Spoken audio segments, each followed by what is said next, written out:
Chapter 3 that is air.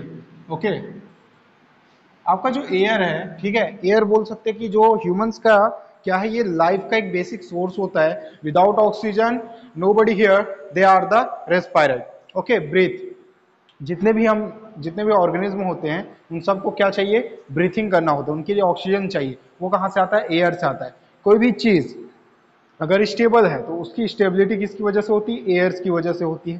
ठीक है, universe में चले जाओ जहां पे क्या होती है, जो आपका एटमॉस्फेयर है वो टोटली जीरो होता है। वहां एटमॉस्फेयर क्या होता है, होता ही नहीं। ठीक है, जीरो ग्रेविटी, जीरो, हर एक चीज जीरो। तो वहां पे जो होता है स्टेबिलिटी जो होती है वो प्रॉपर नहीं रहती। Okay, so air is present all around us. Air जो है हमारे चारों तरफ क्या है, प्रेजेंट है। We can't see it, but हम लोग क्या कर सकते हैं, इसको देख सकते हैं क्या, नहीं, दैट इज नॉट विजिबल। हम लोग उसको देख नहीं सकते। And but can feel it, but हम लोग एयर को क्या करते हैं, फील करते हैं। जैसे ही गर्मी लगा, ठीक है, स्विच ऑन किए, पंखा चालू हुआ, हम लोग को क्या हो रहा है, दिख रहा है क्या हवा, नहीं, बट हम लोग क्या कर रहे हैं, उसको फील कर रहे हैं। ठंडक महसूस हो रही है हमको। ओके, तो हम लोग उसको फील कर सकते हैं। Okay, even for a few minutes, write in your notebook about activity which show the influence of air, control of the temperature of the earth, falling of rain, dispersal of seeds and some activities. तो इन सारे activities के लिए, ठीक है, जो आपका क्या है, टेम्परेचर है अर्थ का, फॉलिंग ऑफ रेन है, जो पानी अभी गिर रहा है ना उसके लिए भी, एंड आपका डिस्पर्जल ऑफ सीड्स के गिरने के लिए भी, डिस्पर्स कर होने के लिए, और भी बहुत सारी एक्टिविटीज के लिए, लाइक फायरिंग के लिए। फायर जानते हो, फायर जो होता है, आग लगता है, उसके लिए एयर्स की प्रेजेंसी यानी कि ऑक्सीजन की प्रेजेंसी बहुत ज्यादा इंपॉर्टेंट है। विदाउट ऑक्सीजन वहां पे फायर हो ही नहीं सकता। Okay, which can't happen without air. Do try to make a list for such activity in your copy. तो आपको कॉपी में जस्ट एज एक्टिविटी है, आप लोग खुद सोचो कि ऐसे कितने एक्टिविटीज है जो विदाउट एयर पॉसिबल नहीं है guys. Okay, now we are going to discuss about the atmosphere.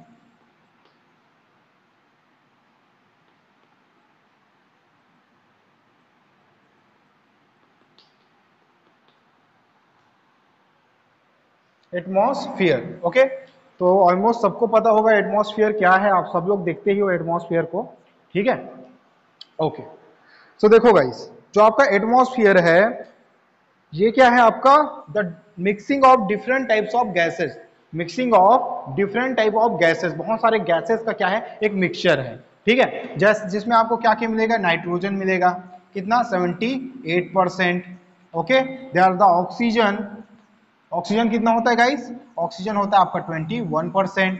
Okay, carbon dioxide that is 0.03%। Okay, ozone है, आपके डस्ट पार्टिकल्स हैं, नाइट्रोजन डाइऑक्साइड है, और भी बहुत सारे क्या है यहाँ पे गैसेस हैं। ओके गाइस, सो देखो, we have learned that air is a mixture. Let us see what the main component of air are. Air has about 78% nitrogen, 78% nitrogen. Composition जो है इसका, कंपोजिशन जो है गाइस वो बहुत इंपॉर्टेंट है। सो आप लोग इसको अच्छे से लर्न करना। Air in the atmosphere, air is 78%, oxygen is 21%, and mostly 0.9% of organ, 0.9% जो आपका ऑर्गन है वो कितना है, 0.9%, 0.9% of argon, and 0.4% of water vapours. Water vapour समझते हो, जब बेसिकली रेस्पायरेशन होती है, सॉरी, जब आपका ट्रांसपोर्टेशन होता है, देखना जो पानी होता है ना, जैसे आप घर में देखते हो जब आप पानी को बॉईल करते हो ना, कुछ वेपर्स निकलते हैं, वो जो वेपर्स है वो कहाँ जाता है, एटमॉस्फेयर में जाता है। वही वाटर वेपर्स की जो प्रेजेंसी है एटमॉस्फेयर में वो कितना है, 0.04%।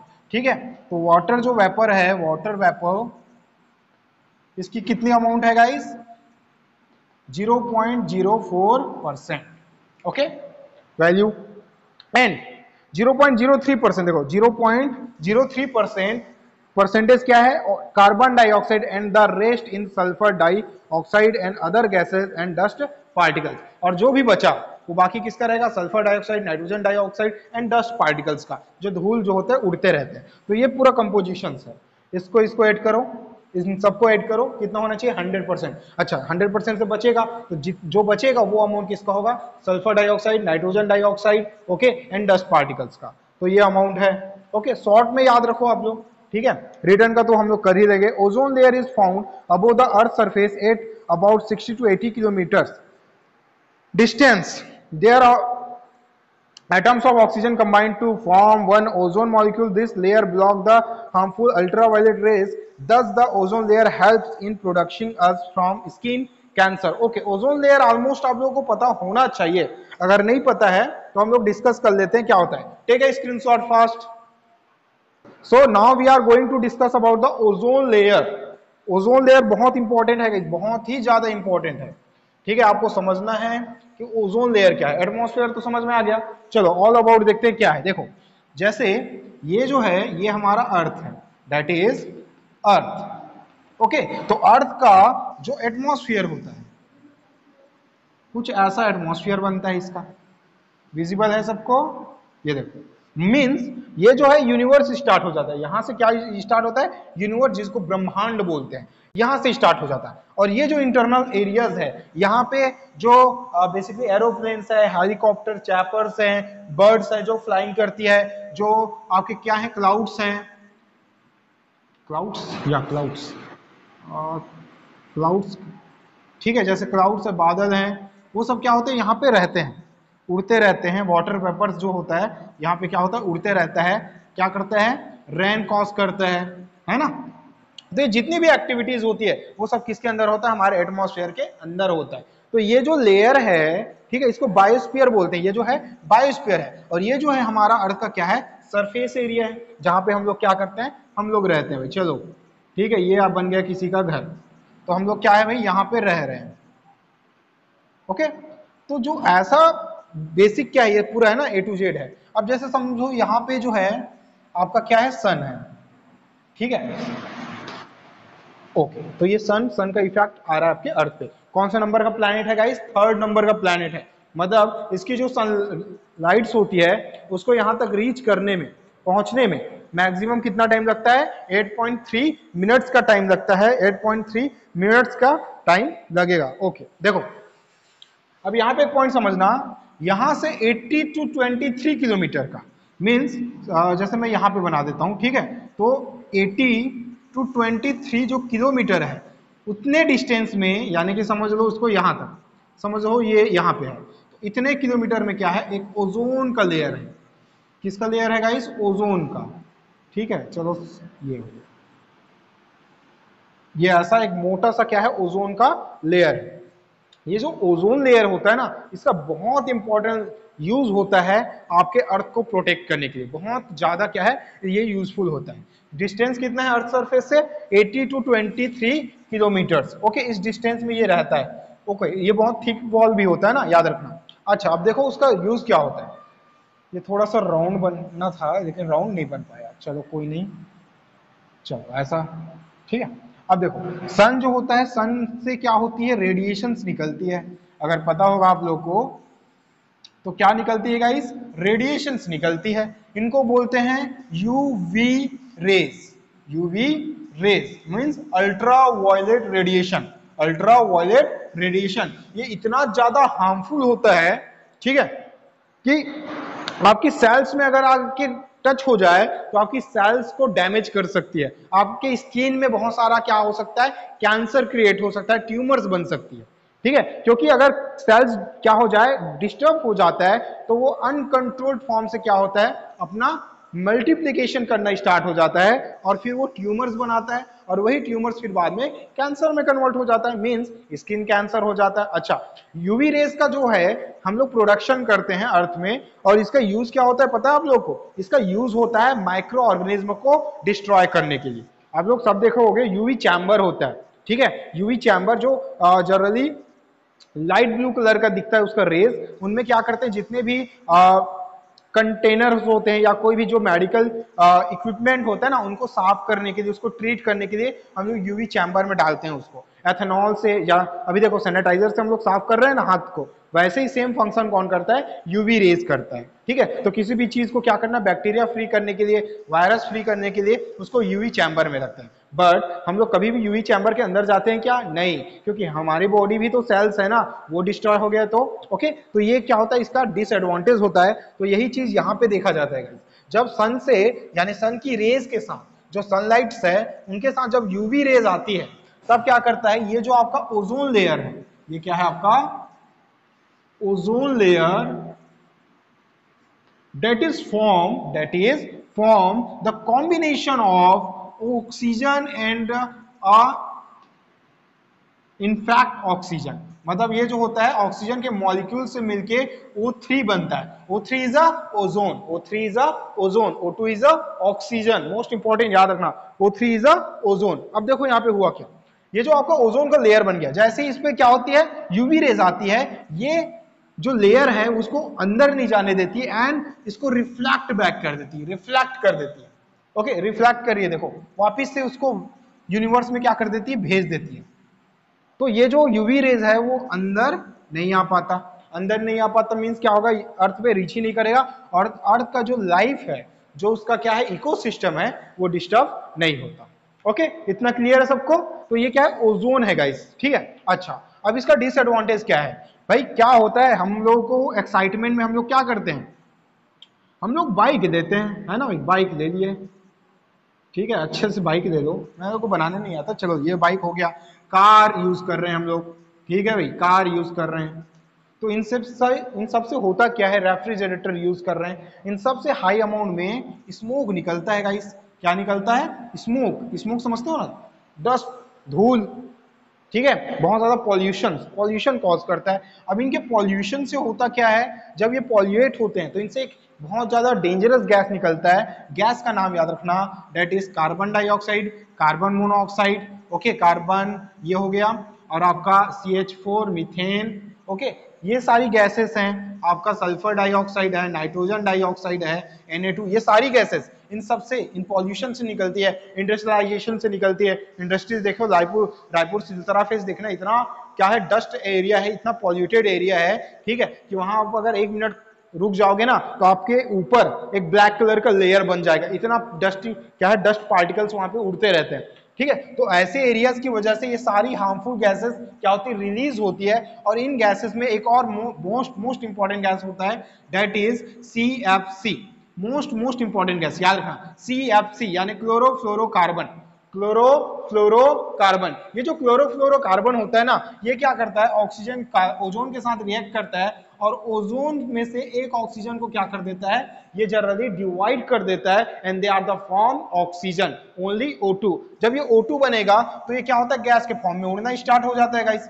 गैस के फॉर्म में क्या होना स्टार्ट हो जाता है, उड़ना स्टार्ट हो जाता है। जैसे गैस के फॉर्म में उड़ेगा, मतलब जो आपका ओजोन लेयर है वो क्या हो गया, ब्रेक हो गया। ओजोन लेयर क्या हो गया, ब्रेक हो गया, मींस पॉल्यूशन की वजह से आपका जो ओजोन लेयर है वो क्या हो रहा है, ब्रेक होना स्टार्ट हो जाता है। एंड देन ऐसे एरियाज में फिर क्या होता है, यूवी रेज अपना इफेक्ट दिखाना स्टार्ट कर देता है। इसको बोलते हैं ozone layer depletion, ozone layer depletion. Okay, तो इसमें ये कॉज पढ़ेंगे, इंपॉर्टेंट समझ लिए ओजोन का, कि ओजोन लेयर हमारे लिए कैसे यूजफुल है, ठीक है। उसका इन्वायरमेंटल पॉल्यूशन देख लिए कि हम लोग इन्वायरमेंटल जो पॉल्यूशन क्रिएट कर रहे हैं उनकी वजह से क्या हो रही है कि ओजोन लेयर डैमेज हो रहा है। डैमेज होगा तो यूवी रेज आएगा, और कुछ दिनों बाद अगर हमारा एरिया भी ऐसे ही क्या हो गया, डैमेज हो गया, ओजोन लेयर हमारे एरिया का डैमेज हो गया, तो फिर क्या होगा, आपकी बॉडी में स्किन कैंसर जनरेट होना स्टार्ट हो जाएगा, ठीक है, बहुत ज्यादा पॉल्यूशन हो जाएगा।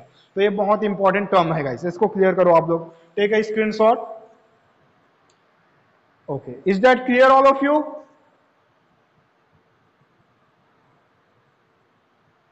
क्लियर तो हैंड राइज कर दीजिए। ओके, चलो नेक्स्ट देखो, नेक्स्ट क्या है, next topic is oxygen. Okay, oxygen most important. देखो कुछ क्वेश्चन है, now answer this questions. The first question is air. Okay, एक मिनट, ठीक है। The first question is air is a mixture of gases, ठीक है, व्हाट आर दे। एयर जो है वो क्या है, मिक्सचर ऑफ गैसेस है, तो कौन कौन से गैस है? तो गैस का नेम तो मैं बताया आपको, ऑक्सीजन, नाइट्रोजन, कार्बन डाइऑक्साइड, आपका नाइट्रोजन हो गया, आपका वाटर वेपर्स हो गए, सल्फर डाइऑक्साइड हो गया, डस्ट पार्टिकल्स हो गया, वो सब यहाँ पे फील करोगे, जस्ट आंसर ऊपर है। उसके बाद है what is ozone layer, what is it's important. तो ओजोन लेयर क्या है मैं बता चुका हूँ आपको कि अर्थ का the distance from the earth surface 18 to 23 kilometre, the layers is form around the earth, that is called ozone layer. It is the protect from the ultraviolet radiation. Okay, the ultraviolet radiation cause the skin cancer in human beings. तो ये importance में आ जाएगा। And which are the gases which have the maximum percentage in the air? तो oxygen में, atmosphere में कौन सा ऐसा गैस है जो सबसे हाईएस्ट परसेंटेज में? तो ऑलमोस्ट क्या है गाइस, आपका नाइट्रोजन 78%। तो वो आप यहाँ पे क्या करोगे, आंसर में पुट करोगे। Okay, now we are going to discuss about the oxygen. Okay. Now we are going to discuss oxygen, about the oxygen. Oxygen तो ऑलमोस्ट सबको पता है, इस कोरोना टाइम में सबको ऑक्सीजन की जरूरत पड़ी होगी, ठीक है, मतलब सबको इंपॉर्टेंस उसका पता चला कि नहीं चला, सबको लगा ना कि हम लोगों को क्या करना चाहिए, प्लांटेशन करना चाहिए। तो best time for the plantation in this rainy season. So guys जाइए, कम से कम 2 प्लांट जो है अपने घर में क्या कीजिए, लगाइए। आप 2 प्लांट आप घर में लगाइए, या फिर आप क्या करो, प्लांटेशन करो, गमले लाओ, ठीक है, जो जितने भी जो बेसिकली क्या है फ्लावर्स हैं उनको आप लगाओ। उनसे एक ये होता है कि जो जो आपका घर है वो तो खूबसूरत दिखेगा ही दिखेगा, साथ ही आपके घर का जो ऑक्सीजन लेवल है, बीओडी डिमांड है, वो सब बढ़ जाती है, ठीक है। तो बहुत इंपॉर्टेंट होता है, किसी दूसरे के लिए नहीं, अपने लिए आप ये काम कीजिए। अगर आप अपने घर पे लगाओगे तो आपके घर में ऑक्सीजन लेवल अच्छा रहेगा, ओके, तो आपको प्रॉब्लम भी नहीं आएगी। सो ऑक्सीजन जिसका आपका मॉलिक्यूलर फॉर्मूला होता है O2, ओके। तो O2 से रिलेटेड हम लोग कुछ पॉइंट्स देख लेते हैं कि ये बनता कैसे है, ऑक्सीजन बनता कैसे। अच्छा, ऑक्सीजन बनने का एक लेबोरेटरी मेथड है मेरे पास, एक उसका वीडियो है, मैं आपको उसका लिंक सेंड कर दूंगा, आप जाके देख लेना कि उसका प्रिपरेशन कैसे करते हैं, okay. So now we are going to discuss about the oxygen. We are required with the importance of oxygen in our daily life. सबको पता है कि हमारे डेली लाइफ में ऑक्सीजन की क्या इंपॉर्टेंस होती है, ब्रीथिंग के लिए इंपॉर्टेंट है, ठीक है, हर एक चीज के लिए इंपॉर्टेंट है, डिकम्पोजिशन के लिए इंपॉर्टेंट है। It is a life giving gas, ठीक है, life giving gas most important, highlight कर लो। लाइफ गिविंग गैस एक ऐसा गैस जो लाइफ क्या करता है, देता है। कार्बन डाइऑक्साइड देता है क्या? नहीं। नाइट्रोजन देता है क्या? नहीं। बट ऑक्सीजन देता है, ठीक है। आप जाओगे हॉस्पिटल में तो जो देखना, जो मास्क लगा रहता है ना, गैस मास्क, वो क्या होता है, कार्बन का होता है क्या? नहीं, सिर्फ ऑक्सीजन का रहता है। Come we will look at its preparation, properties and uses. So now we are going to discuss about their preparation की लैबोरेटरीज में या इंडस्ट्रीज में जो ऑक्सीजन है उसको बनाते कैसे। बहुत सिंपल मेथड है गाइस, रिक्वायर्ड मटेरियल आपको गिवन है, मेथड आपको गिवन है, ठीक है। मैं आपको प्रोसीजर समझा रहा हूं, देखो। फर्स्टली क्या करते हैं हम लोग, एक एम्प्टी टेस्ट ट्यूब लेते हैं, ठीक है, एक एम्प्टी क्या करेंगे, टेस्ट ट्यूब लेंगे, लाइक दिस। देखो ये एम्प्टी क्या है, टेस्ट ट्यूब है, ठीक है। इस एम्प्टी टेस्ट ट्यूब में के अंदर कुछ पार्टिकल्स ऐड करते हैं, डेट इज पोटेशियम पर मैग्नेट, KMnO4। क्या डालेंगे गाइस, KMnO4, KMnO4। ये जो KMnO4 है यानी पोटेशियम पर मैग्नेट है, उसको हम लोग ऐड करते हैं यहाँ पे, ठीक है। मैं पूरा आपको मेथड समझा रहा हूं कि आप रियल में कैसे बनाओगे ऑक्सीजन, ठीक है। बुक को मत देखो, बुक आप बाद में देखना, देखो। उसके बाद ये जो है, ठीक है, इसको क्या करेंगे, स्टैंड फिट करेंगे ना। चलो इतना हो गया, पोटेशियम परमैंगनेट ऐड कर दिया। यहाँ पे कॉटन का डॉट डालते हैं। कॉटन का डॉट क्यों डालते हैं मैं बाद में बताऊंगा। कॉटन का एक मोटा सा क्या करते हैं, कॉटन लेते हैं और उसका एक छोटा सा क्या बनाते हैं, वो बनाएंगे कॉर्क जैसा, उसके अंदर में ऐसा फिल कर देते हैं, यानी उसको ब्लॉक कर देते हैं कॉटन से। देन अब इसमें क्या करते थे, स्टैंड फिट कर दो, ठीक है, जैसे ये हो गया।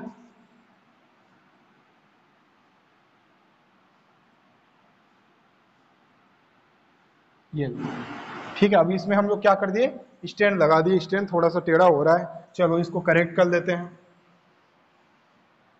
ओके, ये देखो,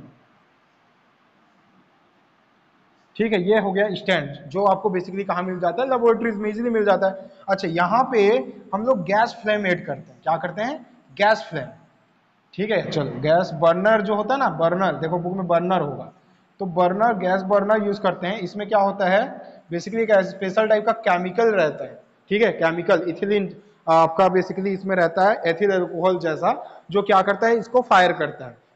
क्या होता है, पॉल्यूशन फ्री टाइप का रहता है, अल्कोहल होता है पूरा, तो बहुत अच्छे से क्या करता है, फायर होता है। अभी ऑन नहीं करेंगे ना, अभी सिर्फ क्या कर रहे हैं हम लोग, जो हमारा एपरेटस है उसको सेट कर रहे हैं, ठीक है। अच्छा, रिक्वायर्ड मटेरियल में आप देखते जाओ, बर्नर हो गया, टेस्ट ट्यूब हो गया, पोटेशियम परमेनेट हो गया, कॉटन हो गया। अब यहाँ पे हम लोग क्या करते हैं, कॉर्क ऐड करते हैं, ठीक है। क्या ऐड करेंगे गाइस, कॉर्क, कॉर्क लगा दिए, ब्लॉक कर दिए कॉर्क को। अच्छा, यहां से फिर एक डिलीवरी ट्यूब, याद रखना डिलीवरी ट्यूब, ग्लास का डिलीवरी ट्यूब ऐड करते हैं। चल, यहां से एक ओपन किया मैं, ग्लास का डिलीवरी ट्यूब, ठीक है। ये देखो ग्लास हुआ, ग्लास का ये डिलीवरी ट्यूब है, इसको जनरली लैब में बनाते हैं हम लोग। ये डिलीवरी ट्यूब अगर आपके पास नहीं है, ठीक है, तो उसको लैब में आप इजीली बना सकते हो, क्योंकि इसके बनाने का प्रोसेस है, आप जैसा चाहो वैसा बना सकते हो, ठीक है। इसको बैंड करना बहुत ईजी होता है। चल, ये डिलीवरी ट्यूब हुआ। अब क्या करते हैं, एक वाटर टब लेते हैं, टब जानते हो ना आप लोग, वाटर का ऐसा टब जिसमें पानी भरा रहे, ओके, पूरा फिल रहेगा किससे, वाटर से, ठीक है। डिलीवरी ट्यूब को कुछ ऐसा एंगल दे देते हैं हम लोग। आपको बस डिलीवरी ट्यूब ये दिखाना है कि ये क्या कर रहा है, इंक्लूड हो रहा है। अच्छा, उसके बाद क्या करना है, जैसे यहाँ पे एक टेस्ट ट्यूब लिए ना हम लोग, वैसे ही एक टेस्ट ट्यूब क्या करना है, पानी पूरा फिल कर देना है उसमें।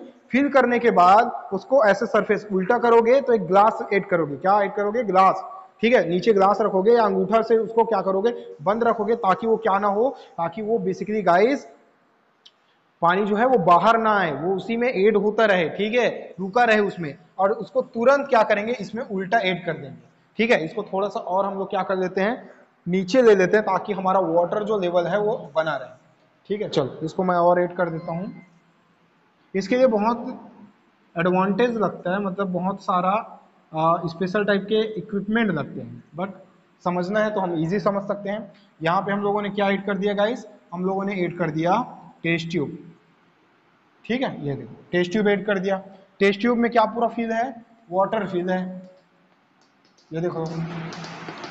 टेस्ट ट्यूब में क्या, यहाँ पर भी ना टप में भी क्या है, वाटर, क्योंकि अगर इसमें टप में वाटर नहीं रखेंगे हम लोग, इस बकेट में वाटर नहीं रखेंगे, तो क्या होगा, आपका ये जो टेस्ट ट्यूब का वाटर है वो नीचे गिर जाएगा, ठीक है। तो हमको क्या करना है, दोनों लेवल बराबर रखना है, ये यहाँ तक आपको वाटर रहना चाहिए, गैस नहीं रहना चाहिए, ठीक है, वाटर। चल, and now the apparatus is set, आपका पूरा एपरेटस क्या हो गया, सेट हो गया। अब क्या करेंगे, अब यहाँ पे कर देंगे हम लोग फायर, आग लगाएंगे यहाँ पे। देखो, जैसे यहाँ पे क्या होगा, फायर स्टार्ट होगा, दैट इज बर्नर, याद रखना, बर्नर, आपका जो बर्नर है उसमें फायर स्टार्ट हुआ।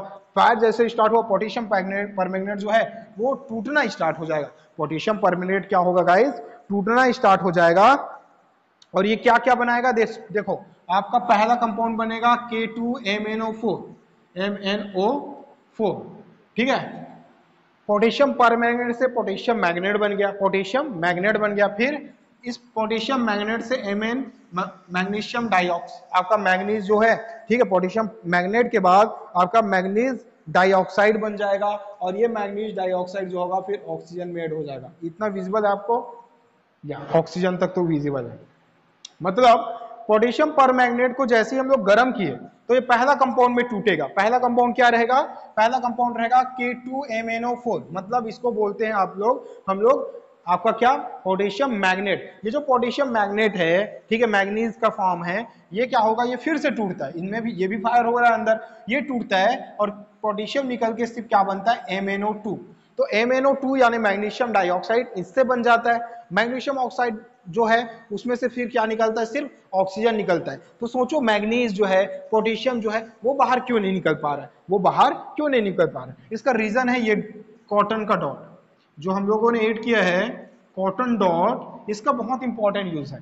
जैसे ये जंप फायर करोगे ना, इसमें जंपिंग होता है, ये टूटना स्टार्ट होता है, गैस रिलीज होता है, ठीक है। ये जो होगा जनरली रेडिश ब्राउन कलर का होता है, रेडिश ब्राउन या रेडिश जो ब्राउन होता है ना, देखना आप, जैसे जंग लगता है उसका कलर देखिए, वैसा टाइप का इसमें क्या होता है, बेसिक स्मोक निकलता है। और ये स्मोक सिर्फ इतना में रहता है, यहाँ पे सिर्फ ऑक्सीजन जो बनता है, मतलब देखो यहाँ से K और Mn यानी पोटेशियम और मैग्नीज इतना इसके अंदर ही रहेगा, बाहर नहीं जा सकता, क्योंकि कॉटन उसको रोक देता है। सिर्फ ऑक्सीजन पार्टिकल्स ही होते हैं जो क्या करते हैं, बाहर निकल पाते हैं। तो ये ऑक्सीजन पार्टिकल्स क्या होंगे, फिर डिलीवरी ट्यूब से पास आउट होते हुए they are the transfer the inside of the inside of the test tube.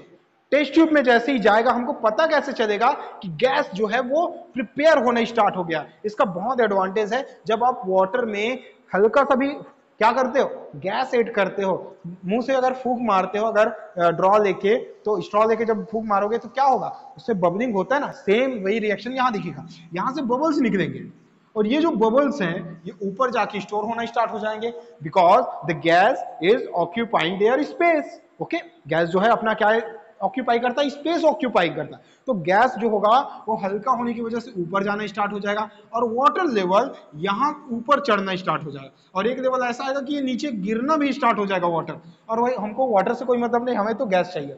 ठीक है, ये प्रोसेस चलते रहेगा, चलते रहेगा, 2-3 मिनट चलेगा, उसके बाद क्या होगा, ये पूरा का पूरा जो लेवल है वो किससे फिल हो जाएगा गाइस, ये पूरा का पूरा फिल हो जाएगा ऑक्सीजन गैस से।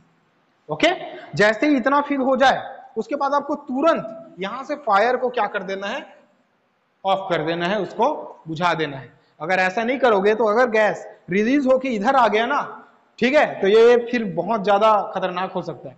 तो जैसे ही आपका लेवल यहां तक पहुंच जाए, आप यहां से क्या कर दो, उसको बंद कर दो। ओके, अब देखो इसको कैसे हम लोग पहचानेंगे, आइडेंटिफिकेशन कैसे करते हैं, how to identify the gas जो बना है वो क्या है, कैसे आइडेंटिफाई करोगे। देखो, रिक्वायर्ड मटेरियल तो आपको पता चल गया होगा, प्रोसीजर मैं आपको बता चुका हूं, और क्या प्रिकॉशंस, तो प्रिकॉशन में देखो क्या क्या लिखा है, आपकी बुक के अकॉर्डिंग चलता हूं मैं, प्रिकॉशंस में देखो। ओके, प्रिकॉशन में लिखा है, while preparing oxygen from potassium permanganate, a plug of cotton must be put in the hard glass test tube and the test tube should be continuously second, otherwise potassium permanganate may spring up into the test tube in which gas is being collected। देखो, आपको cotton plug add करना है, ये cotton plug मैं पहले ही add कर चुका हूं, यहां से सेकने जो होगा वो होते रहेगा, पूरा प्रोसेस चलेगा। इसको जो बोलते हैं बॉइलिंग ट्यूब भी बोलते हैं इसको, ठीक है, boiling test tube, boiling test tube यानी कि ऐसा ट्यूब जिसको गर्म कर सकते हैं, कलेक्टिंग टेस्ट ट्यूब बोलते हैं इसको। ठीक है, ये हो गया आपका collecting test tube. Okay, collecting test tube, water trap हो गया, डिलीवरी ट्यूब हो गया, delivery tube. Okay, delivery tube हो गया। अच्छा, कई जगह क्या करते हैं इसमें ना, ठंडा करने के लिए इसको जनरली वाटर के कुछ कंडेंसेंट लगा देते हैं। ठीक है, अच्छा, ये इतना प्रोसेस कंप्लीट हुआ। Now we are going to identification of oxygen.